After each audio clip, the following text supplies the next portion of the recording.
Hello everyone, welcome to my channel online GS by Diwakar. तो ये crash course जो आपका 15 जुलाई से स्टार्ट किया गया है ज्योग्राफी का, उसमें पहला वीडियो हम लोग देख रहे हैं। पहले लेक्चर में हम लोग जियोमॉर्फोलॉजी का यूनिट नंबर 1 कंप्लीट करेंगे।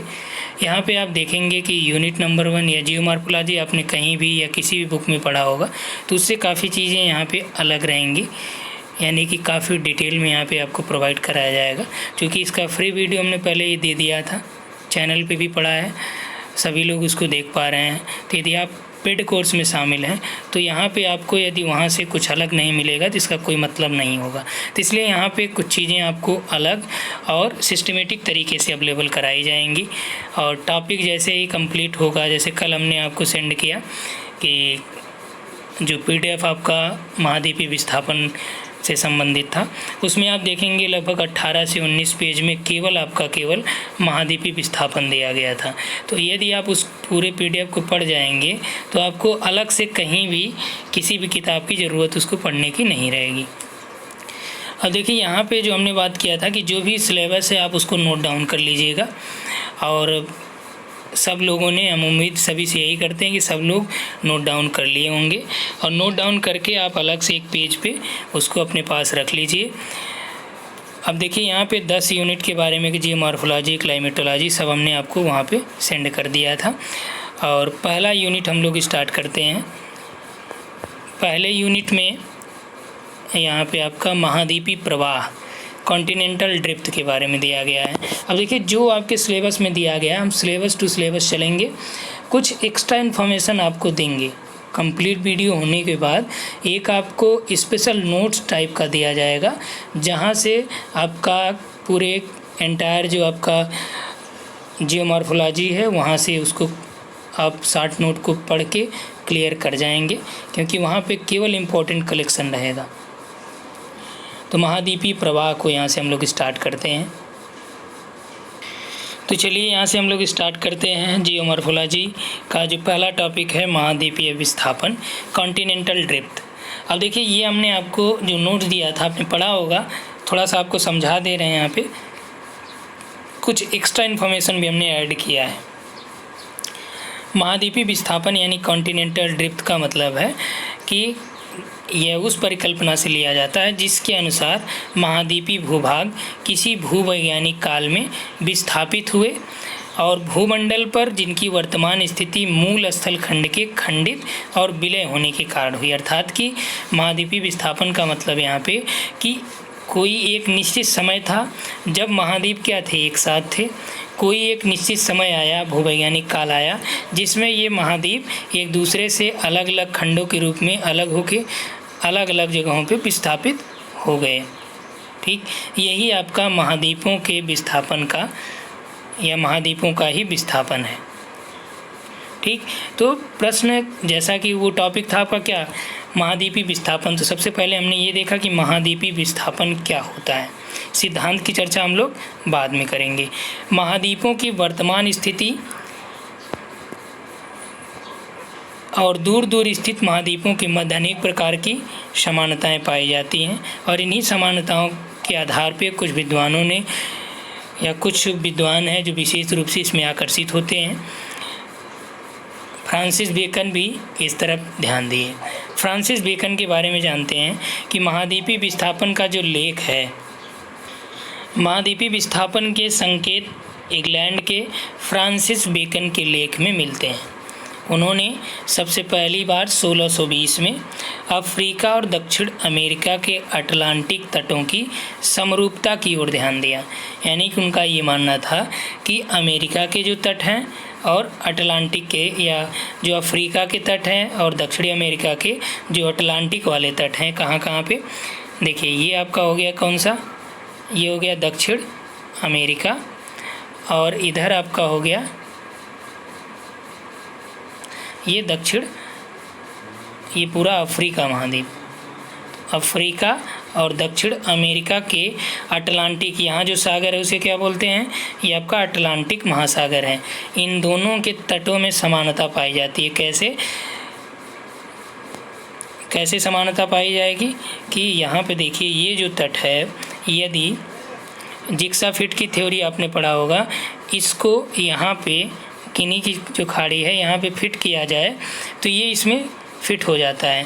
तो इसीलिए ये बोलें कि अफ्रीका और दक्षिणी अमेरिका के तटों में समानता या समरूपता पाई जाती है। 1668 ईस्वी में फ्रांस के प्लेसेट ने अनुमान लगाया कि अमेरिका का निर्माण अनेक द्वीपों के आपस में मिलने से हुआ है। यहीं 1765 में लिलियंथल ने बताया कि अफ्रीका और दक्षिण अमेरिका का तट एक दूसरे के पूरक हैं। यदि इन दोनों महाद्वीपों को आपस में मिलाया जाए तो उनसे पूर्णतया एक दूसरे से वो सट जाते हैं, जैसा हमने आपको बताया। तो उन्होंने बताया कि दोनों महाद्वीप किसी काल में एक दूसरे से जुड़े थे। अगले जो आते हैं 1858 में हैं स्नाइडर महोदय, एडवर्ड स्नाइडर। पहली बार महाद्वीपीय विस्थापन को मानचित्र की सहायता से बताने का काम स्नाइडर ने ही किया। इन्होंने अपनी पुस्तक creation and it's mysteries revealed में बताया कि विस्थापन के पहले महाद्वीप इकट्ठा थे और इसका मानचित्र उन्होंने अपनी किताब, कौन सी किताब, उसका नाम कार्बोनिफेरस ज्योग्राफी, याद रखिएगा। ये भी किताब याद रखिएगा किसकी है, स्नाइडर की। और ये भी याद रखिएगा कि महाद्वीपों के विस्थापन को मानचित्र की सहायता से सबसे पहली बार किसने बताया, तो स्नाइडर महोदय हैं। तो यहाँ पे उन्होंने, किन्होंने, स्नाइडर ने। अब देखिए यही चीज़ें आपको यहाँ पे समझनी पड़ती है। जब भी आप कोई पैराग्राफ पढ़िए तो इस तरह की बातों का ध्यान, तो ये ध्यान दिया किन्होंने, स्नाइडर ने। और यहाँ पे उन्होंने अपनी कल्पना के अनुसार उत्तरी अमेरिका और यूरोप के जीवाश्मों का अध्ययन किया। प्रश्न ये भी आपका बन सकता है कि स्नाइडर ने किन जीवाश्मों के अध्ययन करके महाद्वीपीय विस्थापन सिद्धांत के मानचित्र को बनाया। ठीक, तो उन्होंने अमेरिका और यूरोप के जीवाश्मों का भी अध्ययन किया था। उनकी दो किताबें याद रखिएगा, creation and it's mysterious revealed and Carboniferous geography, किसकी है, स्नाइडर की। क्लियर। अब इसमें जो अगले हैं वो हैं टेलर महोदय। टेलर महोदय, अब देखिए यहाँ पे दो चीज़ें आपको समझनी पड़ेगी। यहाँ पे टेलर का जो महाद्वीपीय विस्थापन सिद्धांत है, विस्थापन की जगह टेलर ने महाद्वीपीय प्रवाह सिद्धांत दिया था। ठीक, तो यहाँ विस्थापन की जगह आपको क्या समझना है, महाद्वीपीय प्रवाह। अब देखिए कभी कभी आपका दोनों एक साथ दे देता है, महाद्वीपीय विस्थापन सिद्धांत, महाद्वीपीय प्रवाह सिद्धांत। अब महाद्वीपीय विस्थापन सिद्धांत दे दिया, ऑप्शन में बनाया टेलर और वेगनर। तब विस्थापन है तो आपको क्या लगाना पर वेगनर है, लेकिन महाद्वीपीय प्रवाह सिद्धांत आ जाएगा तो आप क्या लगाएंगे, टेलर लगाएंगे। ठीक, आगे देखिए यहाँ पे, तो टेलर का जो महाद्वीपीय प्रवाह या महाद्वीपीय विस्थापन सिद्धांत था, इसको सिद्धांत के रूप में अमेरिकी भूवैज्ञानिक महाद्वीपीय विस्थापन को सिद्धांत के रूप में जो भूवैज्ञानिक हैं उनका क्या नाम है, टेलर, इन्होंने 1908 में प्रस्तुत किया। इसका प्रकाशन हुआ है 1910 में। टेलर ने अपने विचार व्यक्त किया कि स्थल भागों का क्षैतिज दिशा में स्थानांतरण हुआ है। क्या हुआ है, जो स्थल भाग हैं वो क्षैतिज दिशा में इधर उधर गए हैं, यानी उसमें स्थानांतरण हुआ है। अब इनका उद्देश्य क्या था महाद्वीपीय प्रवाह सिद्धांत को देने का, इनका उद्देश्य ये था कि टर्शियरी युग के जो वलित पर्वत हैं, वलित पर्वतों का भौगोलिक अध्ययन करना था। इन्होंने पाया कि राकीज और इंडीज पर्वतों का विस्तार उत्तर दक्षिण दिशा में है, जबकि आल्पस यानी अल्पाइन पर्वत जो हैं, अल्पाइन क्रम के आल्पस और हिमालय पर्वत, इनका विस्तार पूर्व से पश्चिम यानी पूर्व पश्चिम दिशा में है। इसी समस्या को हल करने के लिए उन्होंने संकुचन सिद्धांत के विपरीत स्थापना या विस्थापन सिद्धांत दिया, जिसे महाद्वीपीय विस्थापन या महाद्वीपीय प्रवाह सिद्धांत कहा जाता है। जब बात आएगी टेलर की, इस बात को आप रट लीजिए कि जहाँ बात आएगी कि महाद्वीपीय प्रवाह सिद्धांत का, महाद्वीपीय प्रवाह सिद्धांत, यहाँ पे विस्थापन इसलिए लिख दिया गया है क्योंकि कई किताबों से ये आपका सेम चीज़ें वही मिलती है, लेकिन प्रश्न जो आपके पूछे जाते हैं तो इसलिए प्रश्न हम आपको यहाँ पे क्लियर कर दे रहे हैं। महाद्वीपीय प्रवाह सिद्धांत पूछेगा तो क्या लगाएंगे, टेलर। महाद्वीपीय विस्थापन सिद्धांत लगाएंगे पूछेगा तो आप वेगनर को लगाएंगे। ठीक। टेलर ने बताया कि महाद्वीपों का प्रवाह विषुवत रेखा की तरफ हुआ है, जहाँ कोमल अवसादों का निक्षेप था, वहाँ पर्वत का निर्माण हो गया। पश्चिम की तरफ से भी स्थानांतरण उन्होंने बताया कि पश्चिम की तरफ से भी स्थानांतरण हुआ है। महाद्वीपीय प्रवाह का जो मुख्य कारण था वो क्या बताया इन्होंने? ज्वारीय बल बताया था। किसने? टेलर ने। ये पूछा गया है कि ये आपका हमने प्रैक्टिस में भी कराया है कि किसने ज्वारीय बल को माना या महाद्वीपीय प्रवाह को टेलर ने किस बल के का उत्तरदायी माना था, यानी किस बल के कारण महाद्वीपों में प्रवाह होता है, टेलर का क्या मानना था? तो टेलर ने माना कि ज्वारीय बल की वजह से महाद्वीपों में प्रवाह होता है। इन्होंने अपना जो सिद्धांत था वो क्रिटेशियस युग में दिया था, और क्रिटेशियस युग में उस समय क्रिटेशियस युग के समय जो उत्तरी ध्रुव था वो आपका क्या था? लारेशिया था। दक्षिणी ध्रुव उस समय गोंडवाना लैंड था। ठीक। यानी कि यदि आपसे पूछा जाए कि क्रिटेशियस युग के समय उत्तरी ध्रुव को क्या कहा जाता था, तो उत्तरी ध्रुव को लारेशिया और दक्षिणी ध्रुव को गोंडवाना। ठीक। लारेशिया जब ज्वारीय बल, यानी ज्वारीय बल किससे लगता था? चंद्रमा की शक्ति के कारण विषुवत रेखा की तरफ ही आ रहा था, तो ध्रुव के द्वारा यहाँ पे ध्रुवों के द्वारा आपस में खिंचाव डाला गया, जिससे क्या क्या बना? बैफिन की खाड़ी बनी, लेब्राडोर सागर बना, डेविस जल संधि बना। इस प्रकार गोंडवाना लैंड से क्या बना? ग्रेट ऑस्ट्रेलियन बाइट बना, अंटार्कटिका महाद्वीप बना, रूस सागर बना। लारेशिया से आर्कटिक बेसिन बना। ठीक। क्या बना लारेशिया से? तो उत्तरी ध्रुव वाले जो लगभग पार्ट हैं या उत्तरी गोलार्ध वाले वो आपके लारेशिया से बने, दक्षिणी गोलार्ध वाले आपके गोंडवाना लैंड से बने। क्लियर हुआ? अब देखिए टेलर के जो सिद्धांत हैं इसकी आलोचना भी की जाती है किन आधारों पे? कि टेलर का जो सिद्धांत है वह उसका जो स्थानांतरण है उन्होंने बताया कि क्षैतिज दिशा में होता है। तो स्थानांतरण जो सिद्धांत है ये हजारों किलोमीटर के बजाय 32 से लेकर 64 किलोमीटर ही होगा। यदि ज्वारीय बल के द्वारा टर्शियरी पर्वत बने तो क्रिटेशियस के पहले कैसे बने? यानी जो आपके टर्शियरी युग के पर्वत हैं तो कुछ पर्वत जो आपके क्रिटेशियस के पहले थे, तो इनका मानना था कि जो पर्वतों का निर्माण हुआ वो ज्वारीय बल से हुआ। तो यदि ज्वारीय बल से पर्वत का निर्माण हुआ तो क्रिटेशियस के बाद ही तो ज्वारीय की बात आपने किया था, लेकिन उसके पहले जो पर्वत बने वो कैसे बने? इसका भी जवाब टेलर का प्रवाह सिद्धांत नहीं दे पाता है। क्रिटेशियस में ही चंद्रमा का उद्गम हुआ ये इन्होंने माना। तो लेकिन क्रिटेशियस में यदि चंद्रमा का उद्गम हुआ तो इसमें इसके पहले भी तो चंद्रमा रहा होगा।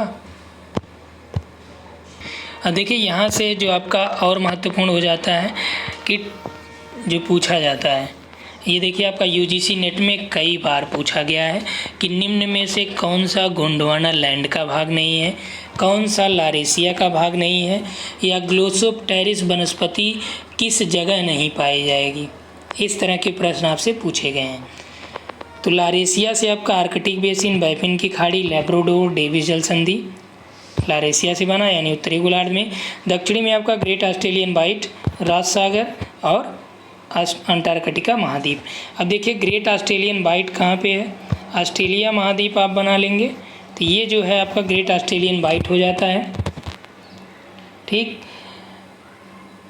अंटार्कटिका तो इसके बाद ही आप जान ही रहे हैं। वेगनर का सिद्धांत कब आया? 1912 में। इससे पहले भी एक अन्य सिद्धांत भी है।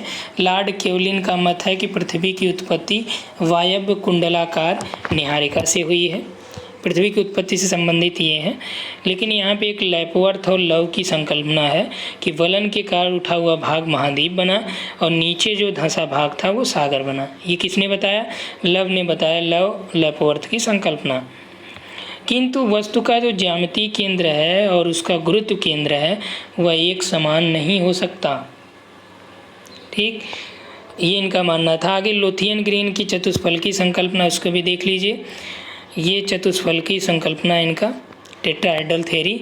तो पूछा जाता है किसकी है, डीप नहीं पूछा जाता, बस पूछ लेता है कि मिलान करने के लिए टेट्राहेड्रल थ्योरी किसकी है। तो इनका जो सिद्धांत है ये ज्यामितीय सिद्धांत पे आधारित है।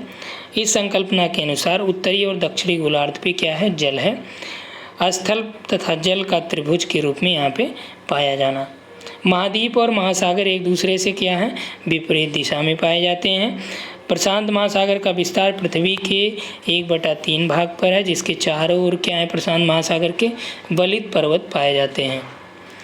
और यहाँ पे देखिए जो टेट्राहेड्रल थ्योरी है उसमें उन्होंने ये बताया कि इधर देखिए इस कोने पे इन्होंने माना कनाडा है, इधर आपका साइबेरिया है और ये अंटार्कटिका महाद्वीप है। ठीक, इसको इन्होंने माना कि इधर आपका हिंद महासागर है, ये अंटार्कटिका होता है, ये आर्कटिक महासागर है। तो ये इनकी टेट्राहेड्रल थ्योरी लुथियन ग्रीन की थी। ठीक, अब हम लोग आते हैं वेगनर के महाद्वीपीय सिद्धांत पे। तो वेगनर का जो पूरा नाम था पहले इसको देख लेते हैं। कई एग्ज़ाम में जो टीजीटी पीजीटी या छोटे जो एग्ज़ाम होते हैं कभी कभी पूछ देता है वैज्ञानिकों या भूगोलवेत्ताओं के नाम, उनका पूरा नाम पूछ देता है। तो जैसे वेगनर का पूरा नाम है अल्फ्रेड लूथर वेगनर। इनकी एक बुक है origin of continents and oceans, 1915 में ये पब्लिश हुई। ये जलवायु वैज्ञानिक हैं और जो महाद्वीपीय विस्थापन सिद्धांत है इसको देने का उद्देश्य इनका ये रहा है। चूँकि ये जलवायु वैज्ञानिक है तो ये जलवायु की विभिन्नता को समझना चाह रहे थे, तो उसी को समझने के लिए इनके सामने कई प्रश्न आए। जैसे एक प्रश्न ये आया कि लंदन, पेरिस और ग्रीनलैंड में जो फर्ण वनस्पतियाँ होती हैं ये इनका विकास तीनों जगह क्यों मिलता है, जबकि तीनों तो अलग अलग जगह पे हैं। अगला है टुंड्रा प्रदेश के जो शीत प्रदेश हैं वहाँ पे कोयला का निक्षेप कैसे पाया जाता है, जबकि वहाँ तो शीत प्रदेश है। अगला है इनके सामने जो प्रश्न आया था वो ये कि ब्राज़ील, प्रायद्वीपीय भारत, ऑस्ट्रेलिया, कांगो बेसिन में हिम का आवरण क्यों पाया जाता है, जबकि यहाँ की जलवायु क्या है, आपकी हॉट क्लाइमेट के अंतर यानी वार्म क्लाइमेट है, गर्म जलवायु है। ब्राज़ील भी आपका इक्वेटर के आसपास है, प्रायद्वीपीय भारत देखेंगे वो भी, ऑस्ट्रेलिया भी, कांगो बेसिन भी। तो यहाँ पे हिम आवरण क्यों हुआ, तो ऐसा इसके पीछे कोई कारण रहे होंगे। तो इसी की खोज इन्होंने अपने यानी कि ये आपके वेगनर महोदय ने इसकी खोज करने की कोशिश की, इसीलिए उन्होंने ये सिद्धांत दिया। आगे सिद्धांत की रूपरेखा देख लेते हैं कि महाद्वीपों के गहन अध्ययन के बाद यह स्पष्ट हुआ कि कुछ न कुछ समानता इस तरह से होगी कि दक्षिणी अमेरिका में जो ब्राज़ील का उभार है वह गिनी के अफ्रीका तट से सटाया जा सकता है। जैसे आपका ये हो गया ब्राज़ील का उभार और इधर आपका है ये गिनी। ठीक, इन दोनों को यदि आपस में आप फिट करेंगे तो ये एक दूसरे से यहाँ पे फिट हो जाएगा। तो ये माने कि यदि इसको सेट किया जाएगा तो इसी को बोलते हैं जिग्सा फिट थ्योरी। आगे आप देखेंगे इसमें जो प्रमाण है इसके पक्ष में प्रमाण है सिद्धांत के। अगला उत्तरी अमेरिका के पूर्वी तट का जो संबंध है वो पश्चिमी यूरोप के तट से भी जोड़ा जा सकता है। और पूर्वी अफ्रीका में जो इरिट्रिया हो गया, इथियोपिया हो गया, इसका जो उभार है पश्चिमी भारत से जोड़ा जा सकता है और पाक की तटरेखा से भी। ऑस्ट्रेलिया बंगाल की खाड़ी में आराम से फिट हो जाएगा। तो ये सभी सिद्धांत के इनकी एक रूपरेखा रही थी। वेगनर का मानना ये था कि कार्बोनिफेरस युग में सभी स्थल भाग एक बड़े स्थल भाग से जुड़े थे। प्रश्न आपका ये पूछा जाएगा कि किस युग में संपूर्ण स्थल भाग एक साथ जुड़े थे, अर्थात कि कब एक साथ सब मिले थे, या पैंजिया। तो पैंजिया का जो निर्माण है वो आपका किस युग में माना जाता है, कार्बोनिफेरस में। ठीक, तो एक बड़े स्थल में जुड़े थे तो ये कार्बोनिफेरस युग में थे। इसे वेगनर ने पैंजिया कहा। पैंजिया किस भाषा का शब्द है, जर्मन भाषा का। पैंजिया के चारों ओर जो आपके जल भाग थे उसको क्या बोला गया, उसको इन्होंने पैंथालासा बोला। और पैंजिया का उत्तरी भाग, जब आगे ये विभाजन होता है इसका, तो पैंजिया के उत्तरी भाग को इन्होंने लारेसिया और दक्षिणी भाग को गोंडवाना कहा। ठीक, पैंजिया महाद्वीप है और इसी से विभाजन हुआ था। मीसोजोइक कल्प के प्रारंभ में या कार्बोनिफेरस युग में स्थल खंड एक रूप में संलग्न था पूरा, जिसे पैंजिया कहा गया। इसके चारों ओर विशाल जलराशि पाई जाती है जिसे पैंथालासा कहा गया। जिसके बाद होम्स ने इसे प्रशांत महासागर कहा। अब देखिए ये भी प्रश्न यहाँ से बन जाता है कि पैंथालासा को किसने प्रशांत महासागर कहा, तो पैसिफिक ओशन जो कहा होम्स महोदय ने कहा। ट्रियासिक युग में पैंजिया 2 भागों में डिवाइड हो जाता है, उत्तरी लारेशिया और दक्षिणी में गोंडवाना लैंड। इनके बीच भी एक उथला सागर आता है, उसे क्या बोला गया, टेथिस सागर कहा गया, जो वर्तमान में क्या है, भूमध्य सागर है, उसी महासागर का ही अवशेष माना गया। अब देखिए लारेशिया से क्या क्या अलग हुआ, आगे फिगर भी हम आपको बताएंगे। लारेशिया से आपका जो बना है उत्तरी अमेरिका, ग्रीनलैंड, यूरोप और एशिया। गोंडवाना लैंड से आपका दक्षिण America, Africa, Madagascar, Bharat, Malaysia, Australia, पूर्वी द्वीप समूह और अंटार्कटिका, ये सभी आपके इससे बने हैं और यही आपका मोस्ट इम्पॉर्टेंट हो जाता है। इसको आपको एकदम रटा होना चाहिए कि लारेशिया से कौन बने और गोंडवाना लैंड से कौन बने। ठीक, अब देखिए यहाँ पे जो हमने बताया कि मेसोजोइक इरा या कार्बोनिफेरस युग में पैंजिया एक भूखंड के रूप में था। ट्रियासिक युग में आते हैं तो वहाँ पे 2 भागों में डिवाइड हो जाता है, लारेशिया और गोंडवाना लैंड। जुरासिक युग में देखिए इस तरह से प्रवाह देखा जाता है कि इधर देखिए जो तीर वाले निशान है जिधर दिखाया गया है, इसका ये इधर जाता है और इसका प्रवाह इधर हो जाता है। ये आपका जो यहाँ से देखिए वर्तमान में आपका क्या, ये अफ्रीका महाद्वीप है, ये आपका दक्षिण अमेरिका। जुरासिक में क्या थे, दोनों एक में शामिल थे। इसका प्रवाह इधर हुआ, इसका प्रवाह इधर हुआ, तो दोनों एक दूसरे से अलग हो गए। किसमें, क्रिटेशियस युग में।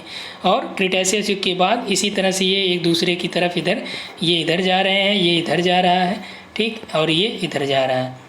और आपका जो अफ्रीका महाद्वीप है वो आपका उत्तर की ओर यानी विषुवत रेखा की ओर आ रहा है। तो ये वर्तमान या होलोसीन टाइम पीरियड है। अब देखिए पैंजिया से पैंथालासा कैसे, या पैंजिया का विभाजन किस तरह से हुआ। तो पैंजिया, अब देखिए यहाँ पे जो है टेथिस सागर आपको दिखा देते हैं। ये जो इसके पार्ट है ये टेथिस सागर हैं। पैंजिया से 2 भाग हुए, लारेशिया और गोंडवाना लैंड। इनके बीच जो जल था उसे टेथिस सागर बोला गया, बाद में यही आपका भूमध्य सागर कहा गया। पैंथालासा को होम्स महोदय ने प्रशांत महासागर कहा। लारेशिया से आपका उत्तरी अमेरिका, ग्रीनलैंड, यूरोप और यूरेशिया बना। गोंडवाना लैंड से आपका दक्षिण America, Africa, Australia, Bharat, Malaysia, Madagascar और पूर्वी द्वीप समूह बने। तो यानी कि उत्तरी गोलार्ध लारेशिया, दक्षिणी गोलार्ध गोंडवाना लैंड।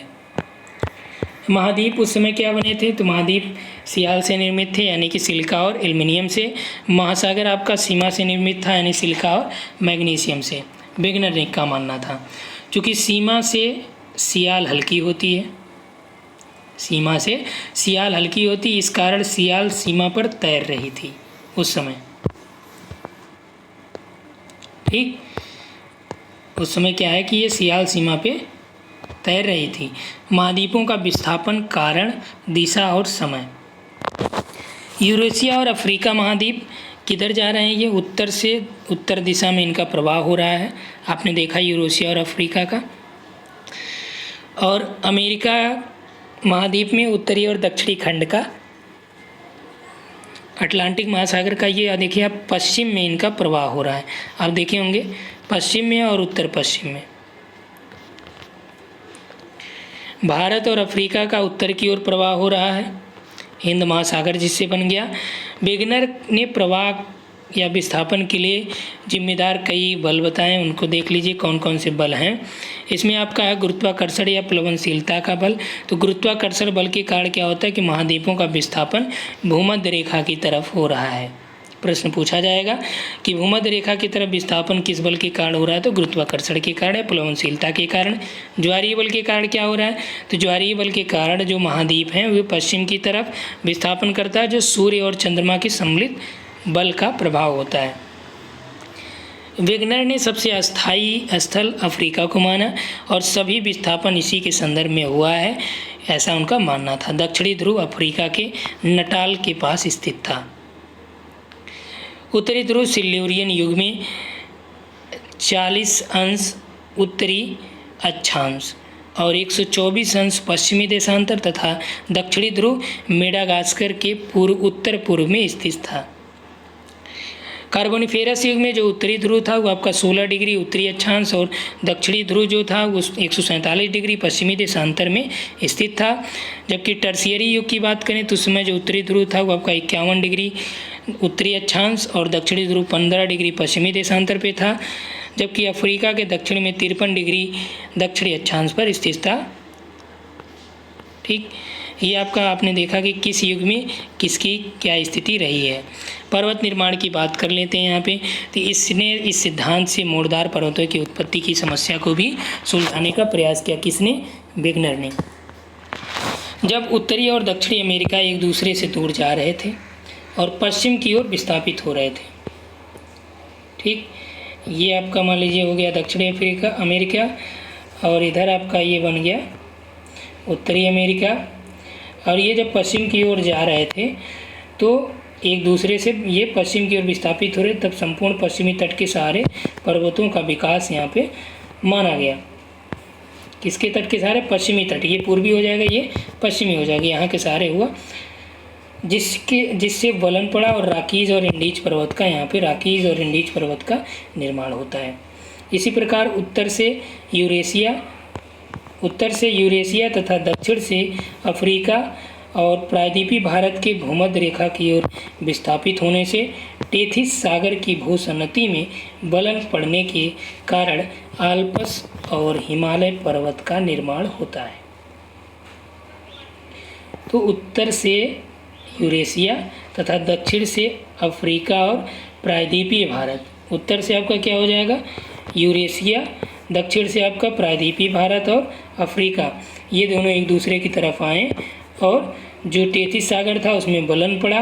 बलन पड़ने की वजह से हिमालय और आल्प्स की उत्पत्ति हुई, इसीलिए इसे बलित पर्वत कहा गया। आगे देखिए, सिद्धांत के पक्ष और विपक्ष की बात करें कि आखिर ये सिद्धांत कहाँ तक सही है। तो पक्ष में यदि प्रमाण देखें तो जो जिग्सा फिट की थ्योरी थी, यानी साम्य स्थापना, तो जिग्सा फिट की थ्योरी का मतलब वही था कि जो आपका हमने बताया कि जो दक्षिण अमेरिका का जो ब्राज़ील का तट है गिनी के तट से मिल जाएगा। उत्तरी अमेरिका का जो पूर्वी तट है ये यूरेशिया के पश्चिमी तट से मिल जाएगा। इरिट्रिया और इथियोपिया ये आपका हो गया। यहाँ यदि देखेंगे तो इंडिया का दक्षिणी वाला पार्ट और ये जो पाकिस्तान की तटरेखा उसको यहाँ पे आप सेट करेंगे तो समाहित हो जाएगा, यानी पूरा मिला के ये एक महाद्वीप बन जाएगा जिग्सा फिट की वजह से। तो अब जिग्सा फिट का प्रमाण यही तो दर्शाएगा, यानी कि यदि ये एक दूसरे से फिट हो जा रहे हैं तो इसका मतलब कि ये कभी न कभी एक साथ थे, विभिन्न प्रकार के बलों की वजह से ही तो अलग हुए। ठीक, तो यही कारण इन्होंने बताया जिग्सा फिट को। अगला भूवैज्ञानिक समानता। आपने देखा कि जियोलॉजिकल जो टाइम पीरियड था उसमें इसमें समरूपता पाई जाती है, भूवैज्ञानिक समरूपता भी पाई जाती है। अलग अलग चट्टानों का जो निर्माण, जैसे जिस तरह से आपने देखा कि जो ब्राज़ील की चट्टानें हैं या जो वहाँ पे भूवैज्ञानिक सोर्स मिलते हैं वही आपका अफ्रीका वाले पे मिलता है, तो दोनों में समानता पाई जाती है। नवीन बलित पर्वतों का निर्माण भी इस बात की गवाही देता है कि महाद्वीपीय प्रवाह हुए थे। यदि महाद्वीपीय प्रवाह नहीं हुआ होता तो ये स्थिति देखने को नहीं मिलती। अगला है पुरातन जलवायु। अब देखिए, ये पूरा जो प्रमाण है, प्रत्यक्ष में, पक्ष में प्रमाण है, विपक्ष में प्रमाण है, इस सभी को आप नोट्स में पढ़ लीजिएगा। ठीक, वहाँ पे जैसे पक्ष में और कौन से प्रमाण है इसको हम यहाँ पे बताते चल रहे हैं थोड़ा थोड़ा। पुरातन जलवायु हो गया और पूरा जीवाश्मी साक्ष्य, यानी कि जो प्राचीन काल के साक्ष्य हैं ये भी ये बताते हैं। जैसे अब देखिए, पूरा जीवाश्मी साक्ष्य में एक प्रश्न आपका ये पूछा गया था कि जो ग्लॉसोप्टेरिस वनस्पति का ये जीवाश्म है ये कहाँ पे मिलता है, तो ये आपके दक्षिणी महाद्वीपों में ही मिलते हैं जो पूरा जीवाश्म साक्ष्य हैं। ठीक, ट्रियासिक काल के जो स्थलीय सरीसृप थे जैसे लिस्टासोर्स थे, कहाँ पे पाया गया? भारत, अफ्रीका और अंटार्कटिका में। साइनोग्नेथस अर्जेंटीना दक्षिणी अमेरिका में पाए गए, दक्षिणी अफ्रीका में पाए गए।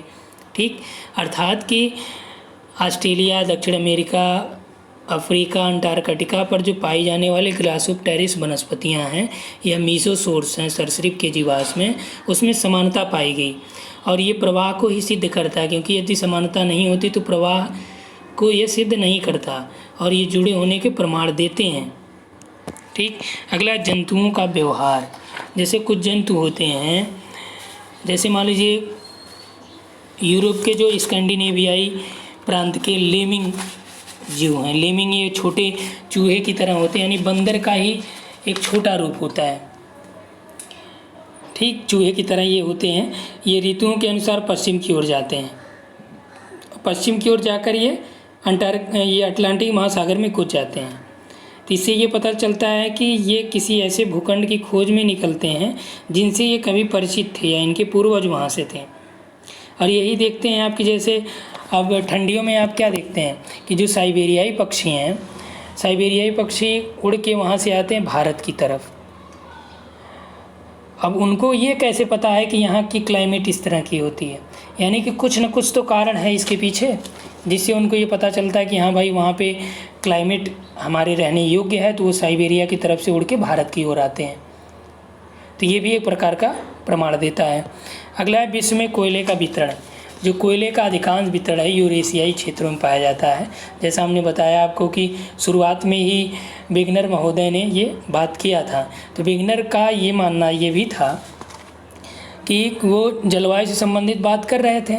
वो ये मानते थे कि या तो जलवायु कटिबंधों का स्थानांतरण हुआ है या महाद्वीपों का स्थानांतरण हुआ है। तो लेकिन उन्होंने ये खोज पाया कि जलवायु कटिबंधों का स्थानांतरण उतना ज़्यादा नहीं हुआ है, लेकिन जो महाद्वीप हैं इसका विस्थापन हुआ है। ठीक, विस्थापन के लिए बल भी जिम्मेदार होते हैं।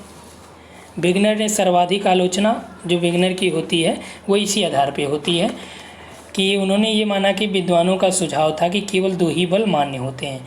इसके समर्थन में स्वेडर महोदय कहते हैं कि 1916 में तीसरे बल की व्याख्या की, जो पृथ्वी के अक्ष पर अग्र संचलन से संबंधित था। इससे महाद्वीपों का विस्थापन पश्चिमी और भूमध्य रेखा की तरफ संभव हो गया। ठीक, अगला है विस्थापन से संबंधित जो वास्तविक प्रमाण थे। तो वास्तविक प्रमाण में आपने देखा कि 1823 में, 1870 में, नोट्स में आपके दिया गया है सब। 1917 में ग्रीनलैंड और उत्तरी अमेरिका के बीच जो मापी गई दूरियां थीं, उससे स्पष्ट ये होता है कि ग्रीनलैंड उत्तरी अमेरिका की ओर लगभग 32 मीटर प्रति वर्ष की गति से खिसक रहा है। 1823 और 1907 में ग्रीनलैंड और इंग्लैंड के बीच की दूरी 32 गज की दूरी का अंतर बढ़ गया है, यानी कि उधर से वो इधर की ओर खिसक रहे हैं। अब आलोचनाओं की बात करें या विपक्ष में प्रमाण करें, ये प्रारंभिक परीक्षा मुख्य परीक्षा दोनों में आपका महत्वपूर्ण होता है।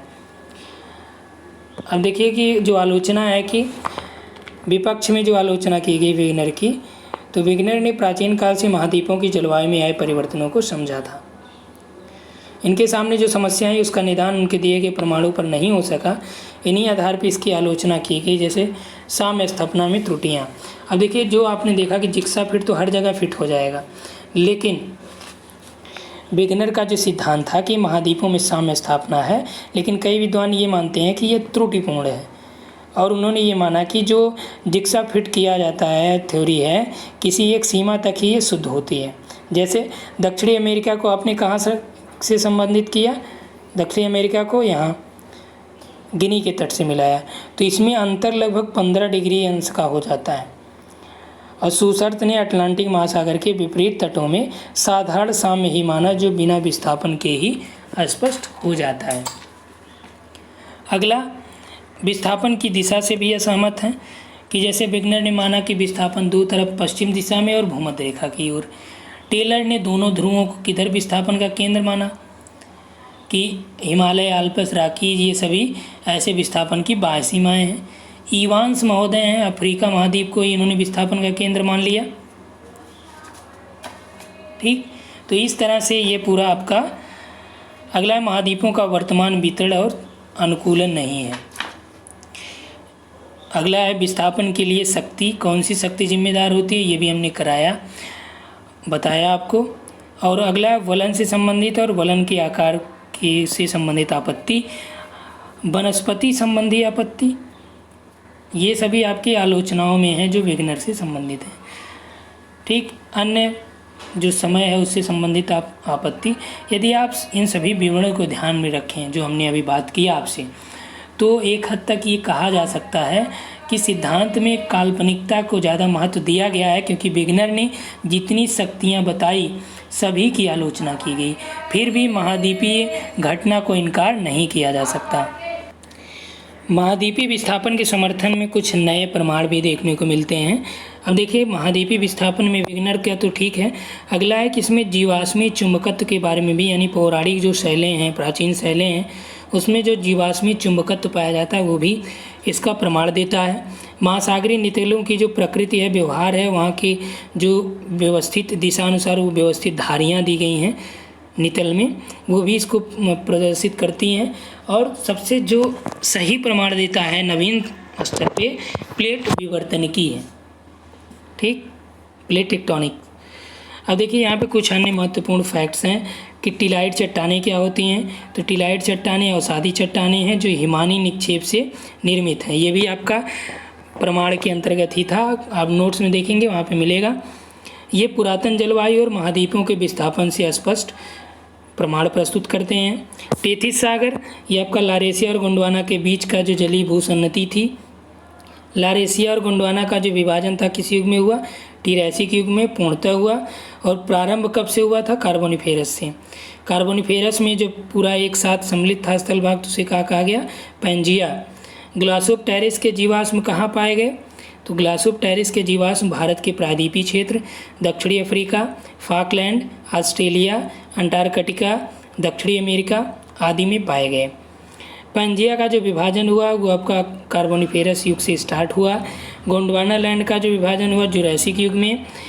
हिंद महासागर का जो निर्माण हुआ अफ्रीका और भारत का उत्तर की ओर प्रवाह होने से हुआ, जबकि अटलांटिक महासागर ये उत्तरी अमेरिका और दक्षिणी अमेरिका के प्रवाह से बना। पैंथालासा वर्तमान प्रशांत महासागर का ही नाम पैंथालासा है, जिसे होम्स ने दिया। क्लियर हुआ यहाँ तक? अब देखिए यहाँ पे कुछ चीज़ें ऐड की गई हैं कि पैंजिया, ये देखिए यहाँ पे पैंजिया है आपका जब संपूर्ण में सम्मिलित था। ठीक, चाहे इसे पर्मियन काल कहिए। अगला है ये टिरासिक में आपका डिवाइड हो गया, लारेशिया गोंडवाना में, लारेशिया गोंडवाना हो गया। अब देखिए यही चीज़ें यहाँ पे दी गई कि पहले पैंजिया था, ये पूरा सम्मिलित था। टिरासिक में आपका लारेशिया गोंडवाना में डिवाइड हुआ, ये आपका टेथिस सागर हो गया। ठीक, जिसे भूमध्य सागर कहा गया। उसके बाद आता है जुरैसिक टाइम पीरियड। तो जुरैसिक टाइम पीरियड में इस तरह से ये काफ़ी अलगाव हो गया। क्रिटेशियस में आपका ब्राज़ील और ये पूरा अलग हो गए। जब होलोसीन टाइम पीरियड था तो इस समय आपका ये वर्तमान स्थिति देखने को मिली। ठीक, तो इस वीडियो में इतना ही। तो पूरा महाद्वीपीय विस्थापन में यदि कोई समस्या होगा तो बताइएगा। और नोट्स में आपने देखा होगा कि लगभग 10 प्रश्न इससे इंक्लूड किए गए हैं वहाँ पे, तो उसको भी आप वहाँ पे कीजिएगा। Thanks for watching.